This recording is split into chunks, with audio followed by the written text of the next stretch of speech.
dans le prochain épisode de Demain nous appartient. Tandis que Roxane mène son enquête, Bénédicte vient en aide à Victor et Romy. En parallèle, Lisa découvre la vérité. Attention, les paragraphes qui suivent contiennent des spoilers sur l'épisode de Demain nous appartient diffusé demain soir sur TF1. Si vous ne voulez rien savoir, ne lisez pas ce qui suit. Jeudi 27 juillet dans Demain nous appartient. Roxane mène son enquête. Roxane a été brûlée à l'avant-bras à cause du feu d'artifice amateur tiré par Didier. Comme elle n'a pas réussi à dormir de la nuit à cause de la douleur, la jeune femme se rend à l'hôpital où le docteur Lazari lui prescrit des médicaments. Au commissariat, Damien a étudié image par image les vidéos du drone prises au-dessus du domaine des Reynaud le 17 juillet dernier. Bien qu'il ne soit pas parvenu à identifier la femme qui poursuivait Emma Garnier, le policier a en revanche remarqué un détail intéressant. En effet, la femme en question portait une chemise à fleurs autour de la taille mais ne l'a plus quelques secondes plus tard. Comme Damien n'a pas pu voir où elle l'avait perdue à cause des arbres, Georges appelle Sarah et la charge de la rechercher dans l'allée. Pendant ce temps, Angélique raconte à son mari que la police est sur les traces de la meurtrière qui aurait perdu un pull à fleurs dans les environs. Elles ont beau avoir cherché avec Sarah, elles n'ont malheureusement rien trouvé. Face à tout ce qui leur arrive, Angélique commence à avoir vraiment peur. Elle a même l'impression que quelqu'un leur en veut. Sachant pertinemment à quoi elle fait référence, Didier lui rappelle que c'était il y a 14 ans et que plus personne ne s'en souvient. Et de lui promettre que le passé va rester là où il doit être. De son côté, Roxane a envie de rentrer à la maison. En effet, la jeune femme ne se sent plus en sécurité au domaine des Reynaud. Cependant, pour Sarah, la mort d'Emma, l'histoire du frein à main et le feu d'artifice qui dégénère, ne sont que des coïncidences. Un avis que Roxane ne partage pas du tout. Selon elle, c'est Violette qui est responsable de tout ça. En parallèle, la jeune femme écoute leur conversation derrière la porte. Plus tard, Roxane débarque au commissariat et demande à Damien de lui rendre un service. Elle aimerait qu'il analyse les fusées d'artifice pour savoir si elles ont été sabotées.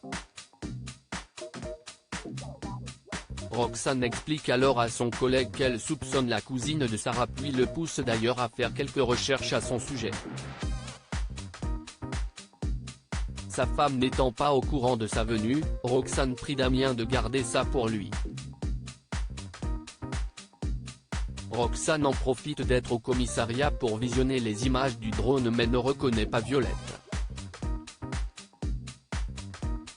En fin de journée, Damien informe Roxane que Violette a passé plus de 6 mois en hôpital psychiatrique à Melbourne car elle était considérée comme dangereuse pour elle-même et pour autrui. Dans le même temps, Violette est dans sa chambre et découpe toutes les photos qu'elle a prises de Roxane. Au sol, on peut voir la chemise à fleurs que portait la mystérieuse femme qui poursuivait Emma dans la forêt. Bénédicte vient en aide à Victor et Romy. Victor prend un café au Spoon lorsqu'il croise Romy.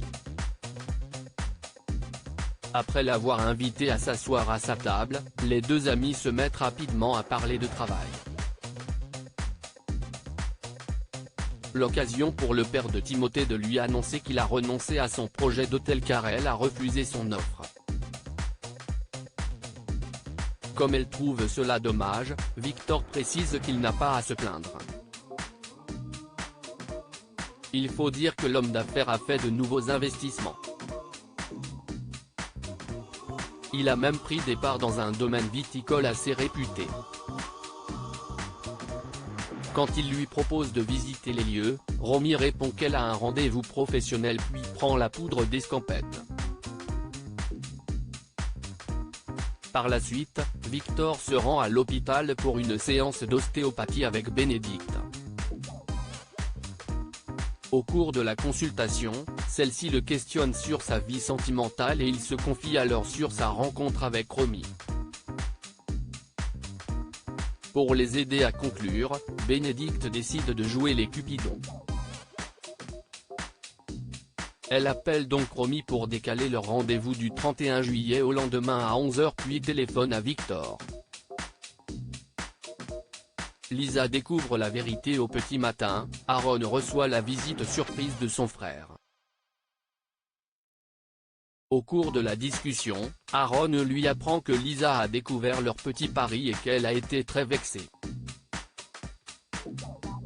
Pile à ce moment-là, la jeune femme arrive en voiture et Aaron a tout juste le temps de remettre son attelle. Simon comprend alors rapidement le petit manège de son frère et n'hésite pas à se moquer de lui. Après avoir présenté ses excuses à Lisa, l'avocat s'éclipse pour les laisser en tête-à-tête. Une fois seule, Aaron invite Lisa à dîner, ce qu'elle accepte. Le soir venu, Lisa se rend donc chez Aaron pour la soirée. Tandis que l'ambiance est à la séduction, Aaron finit par prendre Lisa dans ses bras puis par la plaquer contre le mur avant de l'embrasser passionnément.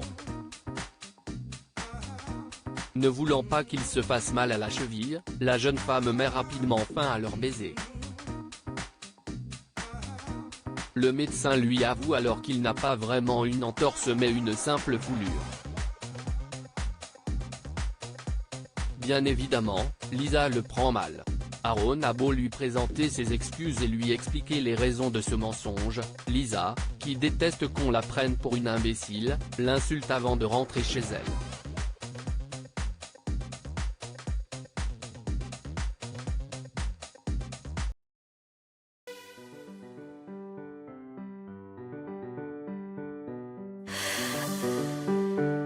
나